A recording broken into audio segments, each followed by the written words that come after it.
Hello and welcome to another video. This video is going to be longer than usual. This part doesn't have a script. This is the video where we talk about what would have happened if the Mongols had conquered Europe. So sit back and relax and enjoy the video. What if the Mongol Empire conquered Europe? In the 13th century, a storm rose from the east, faster than any army the world had ever seen, the Mongols. In just a few decades, they carved out the largest contiguous empire in human history, stretching from China to Eastern Europe. Kingdoms collapsed, cities burned, entire armies vanished in the face of their speed, discipline, and terrifying strategy. And then they stopped. What if they didn't? What if the Mongol Empire never fractured, never weakened, and instead turned its full attention to Europe? This is part one of the story. To understand how this alternative timeline begins, and most importantly, we must go back to one man, Genghis Khan. He united the Mongol tribes, transforming them from scattered nomads into a war machine, unlike anything the world had seen. His armies moved with unmatched speed, using horseback, archery, psychological warfare, and strict discipline to overwhelm enemies far larger than themselves. But Genghis Khan didn't conquer. He built. He created a system of leadership based on merit, not birth. He established communication networks across vast distances, and most importantly, forged a sense of unity among the Mongols. When he died in 1227, that unity was tested. In real history, his empire was divided among his sons and grandsons. Over time, these regions became separate khanates, independent powers that often competed with each other. The Yuan dynasty in China, the Golden Horde in Russia, the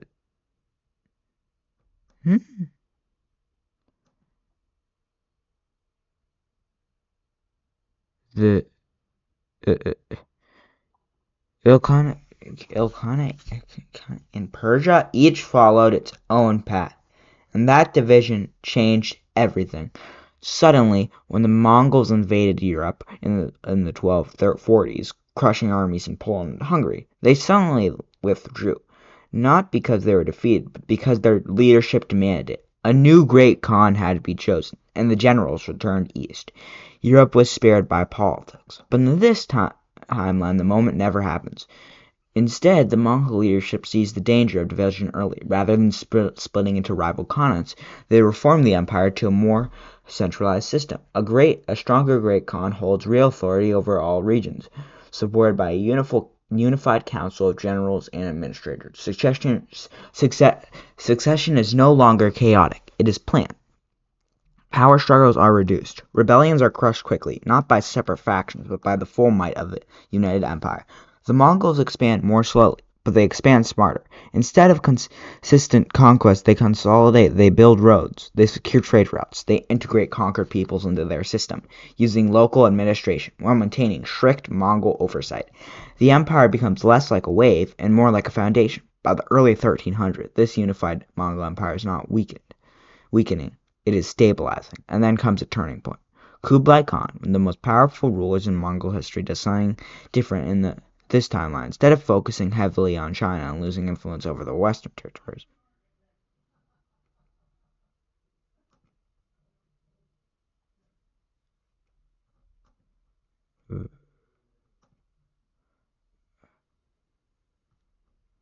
he reinforces unity across the empire.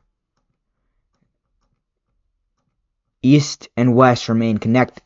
Knowledge flows freely. Chinese engineering, Persian administration, and steppe warfare all combined to a single evolving system. Gunpowder weapons began to spread earlier and more efficiently. Seed technology improves. Logistics become even more advanced. This is no longer just a conquered force. It is a superpower.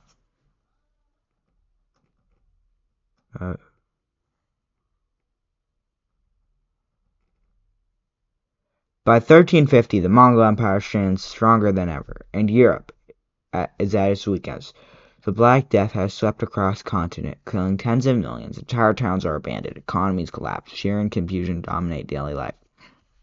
At the same time, Europe is divided.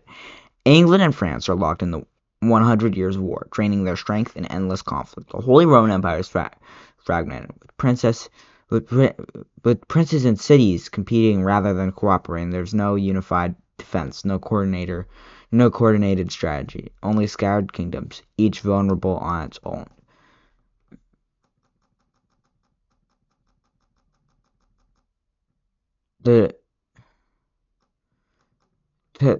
To the Mongols, Europe looks less like a challenge and more like an opportunity. The decision is made. For the first time in decades, the full might of the Mongol war machine begins to move west. But this is not the same invasion as before. This time it is not a raid. It is not a temporary campaign. This is a conquest. Armies gather across the western front of the empire, tens of thousands of cavalry supported by engineers, supply units, and administrators ready to govern what they take. Scouts move ahead, mapping terrain, identifying weak points, and spreading fear because the Mongols understand something critical. Battles are won before they begin. As the first waves cross into Eastern Europe, the kingdoms barely have time to react. Poland falls quickly. Hungary attempts to resist, but their armies, already weakened and divided, cannot match the speed and coordination of the Mongols.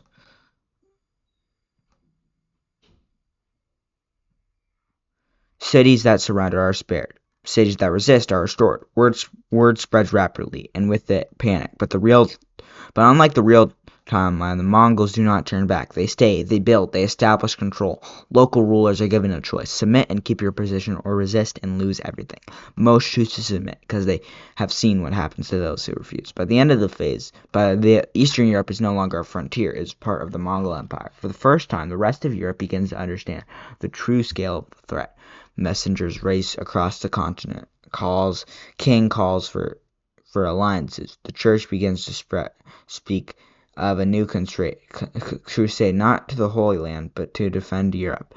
But even as they prepare, it may already be too late, because the Mongols are not stopping. They are reorganizing, reinforcing, preparing the next phase. And this time, their target is the heart of Europe.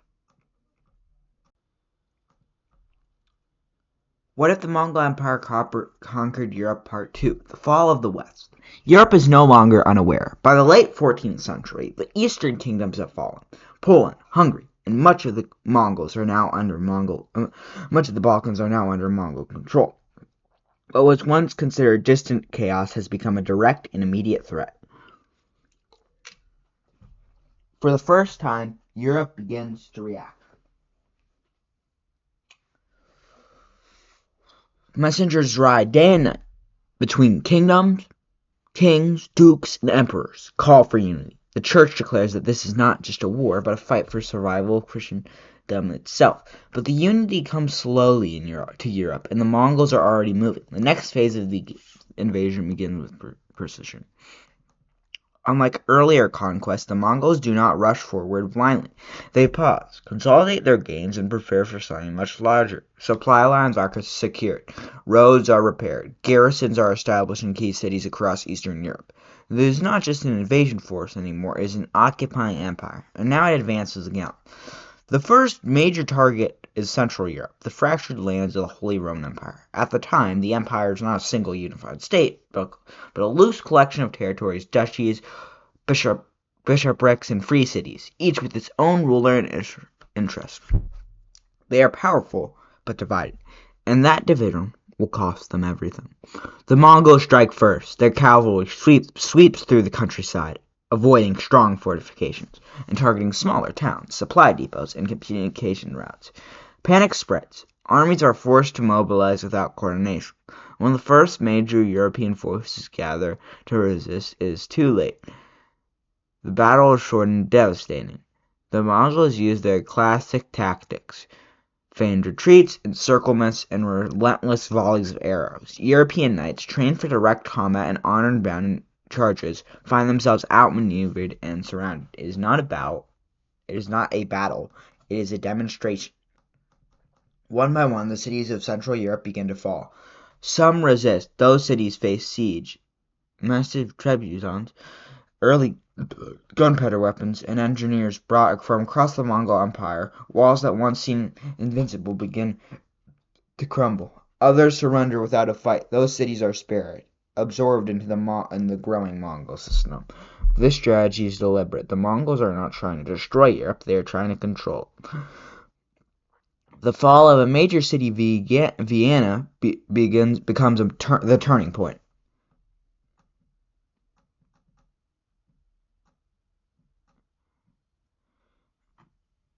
As one of the key gateways into Eastern Europe is captured, as one of the key gateways into Western Europe, its capture sends shockwaves across the continent. If Vienna can fall, nowhere is safe. Refugees flood westwards. Stories spread of unstoppable warrior armies, of cities erased, of rulers forced to kneel before the Great Khan. Fear becomes the Mongols' greatest weapon. But Europe is not entirely defenseless. In France and England, leaders begin to realize the scale of the threat. The 100-Year War slows, not out of peace, but necessity. Both sides understand that if the Mongols reach them, the rivalry will not matter. For the first time in generations, cooperation is considered. Armies begin to reorganize. New strategies are discussed. But the question remains, can they adapt fast enough? Meanwhile, the Mongols prepare for the next challenge. Western Europe is different. It has stronger fortifications, larger populations, and more organized kingdom. The easy victories of East will not repeat themselves here, so the Mongols adapt.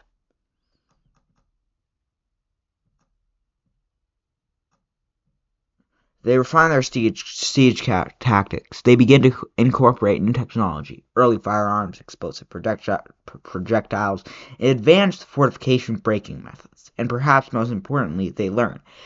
Captured Eastern soldiers are studied. Their tactics, their armor, their strengths and weaknesses, all analyzed, because the Mongols do not rely on tradition. They evolve. The next campaign begins with a bold objective. Break Western Europe before it can fully unite. The Mongol army is spread into multiple fronts. One pushes towards Italy, targeting wealthy cities and the influence of the church. Another moves towards France, the strongest kingdom in continental Europe. A third advances towards the German heartlands, aiming to crush any remaining resistance within the Holy Roman Empire. It is a strategy designed not just for conquest, but for chaos. Italy is the first to feel the impact. The wealthy cities, Venice, Milan, Florence, are not only political powers, but economic ones. Their fall would disrupt trade across the Union. Some attempt to negotiate, others prepare for siege, but against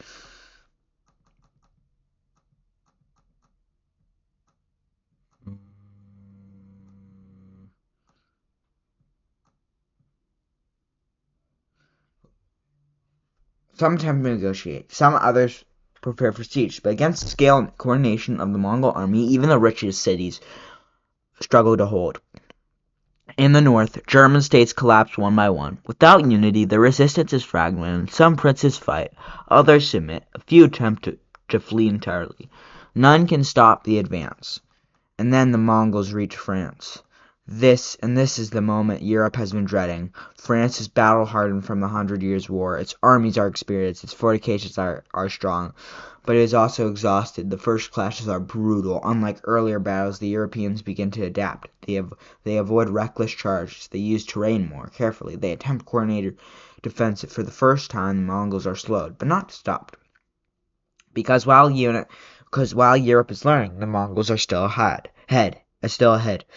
Their commanders remain flexible, their forces remain disciplined, and the empire continues to feed resources, reinforcements, and knowledge in the war effort. It is not just an army, it is the full weight of a continent-spanning empire. By the end of this phase, the situation is clear.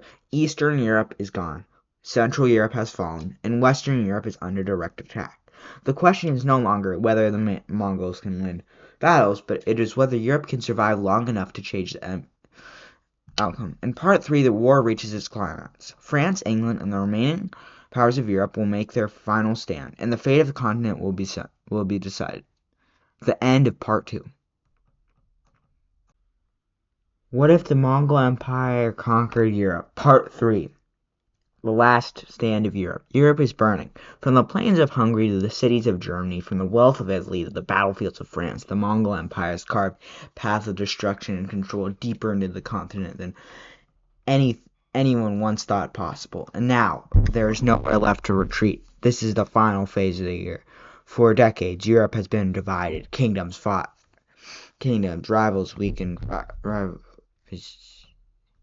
Opportunities for Europe were wasted.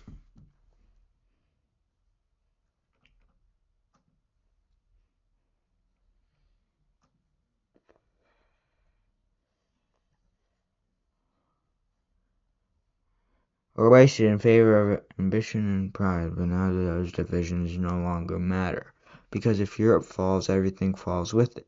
In the face of annihilation, something extraordinary begins to happen. France and England, longtime enemies, locked in the 100 Years' War,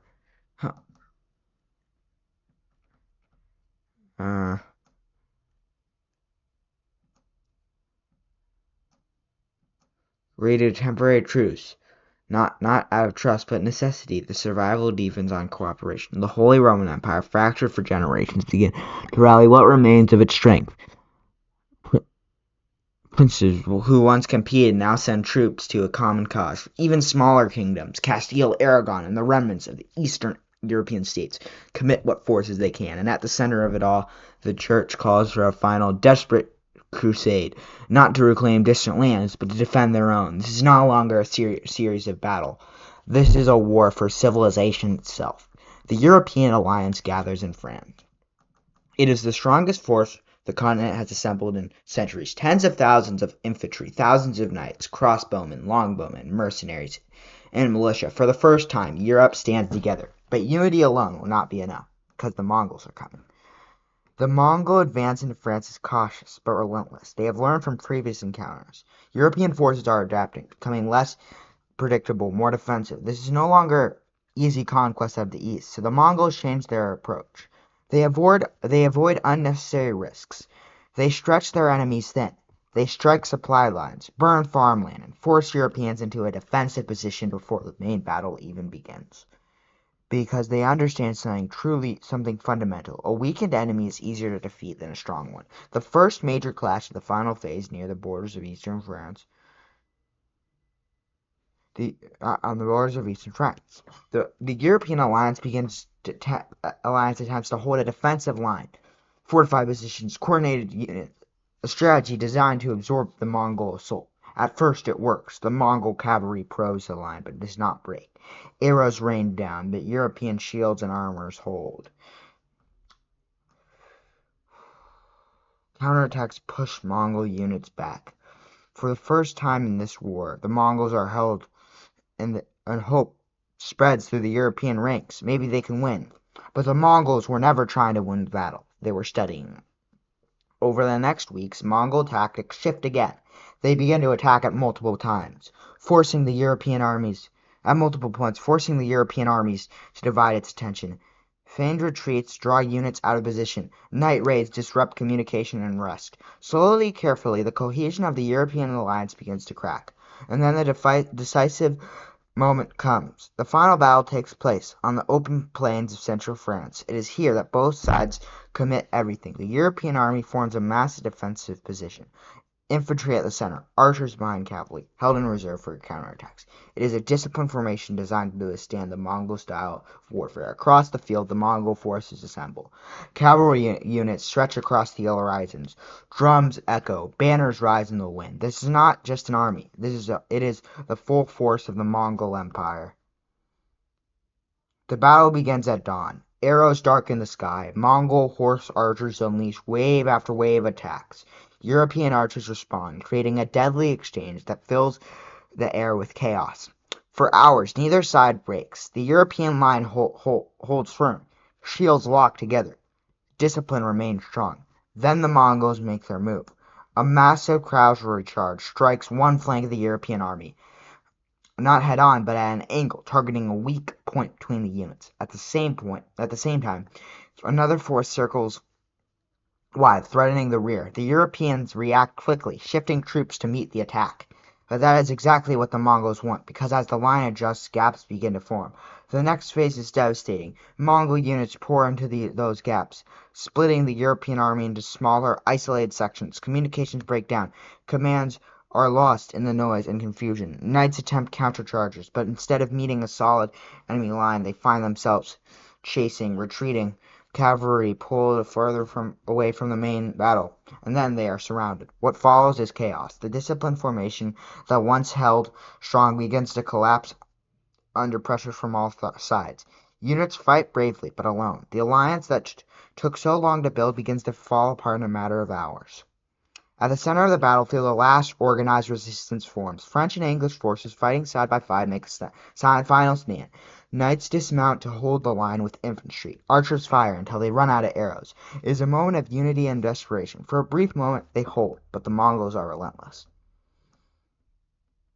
Wave after wave of attacks crashes against the remaining defenders. Arrows, cavalry, coordinated strikes, each one wearing down what little strength remains, until finally the line breaks. The battle is over. The defeat is total. The largest army Europe has assembled has been destroyed. The leaders are dead, captured, or scattered. The soldiers either flee or fall where they stand. And with that defeat, the fate of Europe is sealed. In the aftermath, there is no longer any force capable of stopping the Mongol advance. Cities begin to surrender without resistance. Kings flee or submit. The church, once calling for a crusade, now faces a reality it cannot change.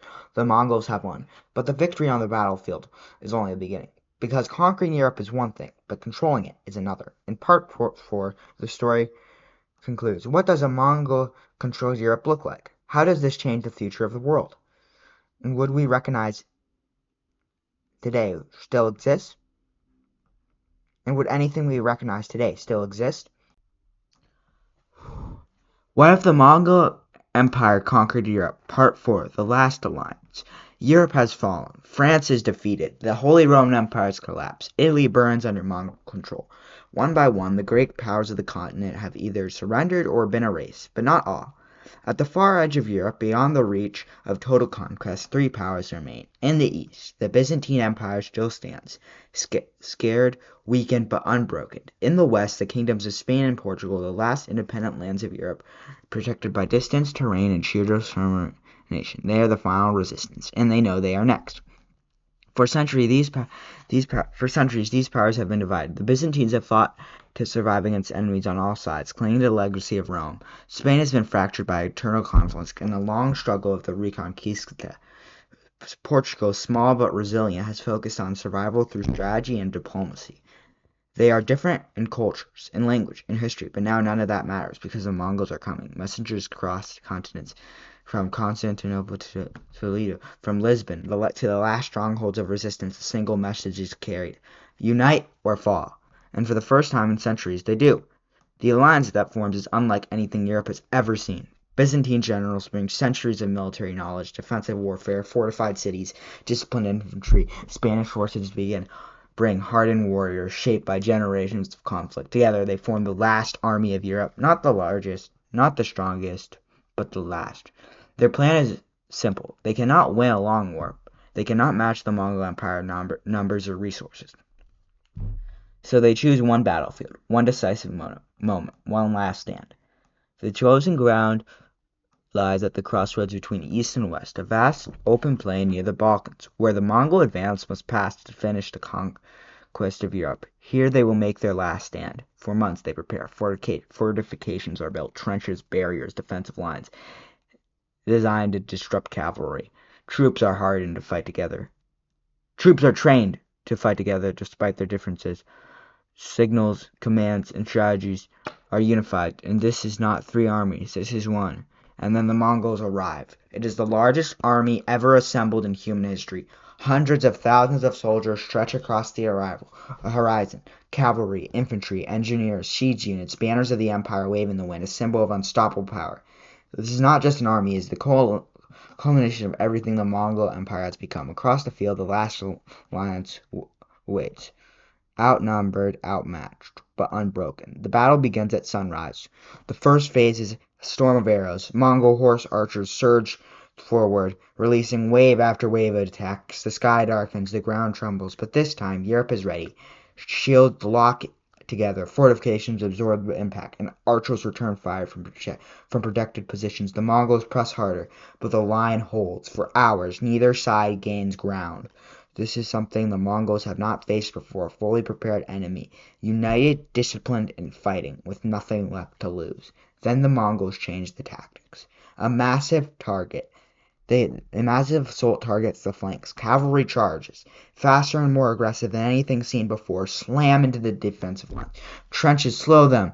The barriers break formation. The alliances holds their position, fighting hand to hand. The ground becomes chaos. Steel clashes, horses fall, soldiers fight and die where they stand. At the center, the Byzantines hold firm. Their formation, trained for centuries, absorb the pressure. Shields, spears, discipline. They do not break. On the left, Spanish forces counterattack, pushing back the Mongol units in brutal close combat. On the right, Portuguese units coordinate defensive and support, preventing encirclement. For the first time, the Mongol advance stops, and then the alliance sees its chance. A coordinated counterattack is launched. The knights charge from reserve positions. Infantry advances. Arrows rain down in support. The Mongol front line begins to bend, not break, but bend. This is the moment that could change history. But the Mongols are not unprepared. From the rear, fresh surge forward. Elite units hold in reserve for exactly this moment. They strike with precision. At the same time, hidden cavalry units sweep wide around the battle, targeting the alliance's rear. The trap is closing. The alliance fights desperately. Then they try to hold formations to resist the encirclement, but the Mongol army's strategy is flawless. Pressure from all sides builds. Lines begin to collapse. Still, they do not retreat. At the center of the battlefield, the final soldiers' stand begins. Byzantine, Spanish, and Portuguese troops fight side by side, refusing to yield ground. Leaders rally their troops, knowing this is the end. No retreat, no survival, only resistance. The battle reaches its peak.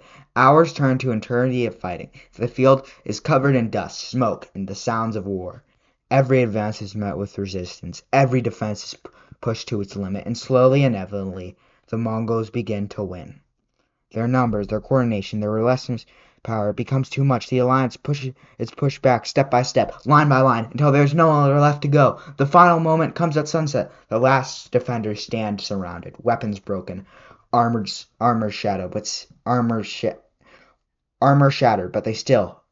they stand. And in one final unified charge, they fight, not for victory, but for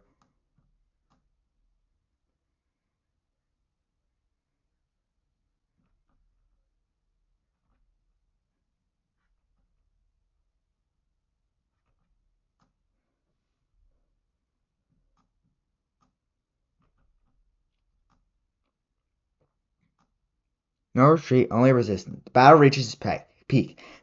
Hours turn to eternity of the field is covered in dust and smoke and sounds of war. Every advance is met with every defense, and slowly and inevitably the Mongols begin to win. Their numbers, their coordination, their relentless becomes too much. Their alliances push back step by step, line by line, until there's nowhere left to go. The final moment comes at sunset. The last defender stands surrounded, weapons broken. Oh, I already read this part.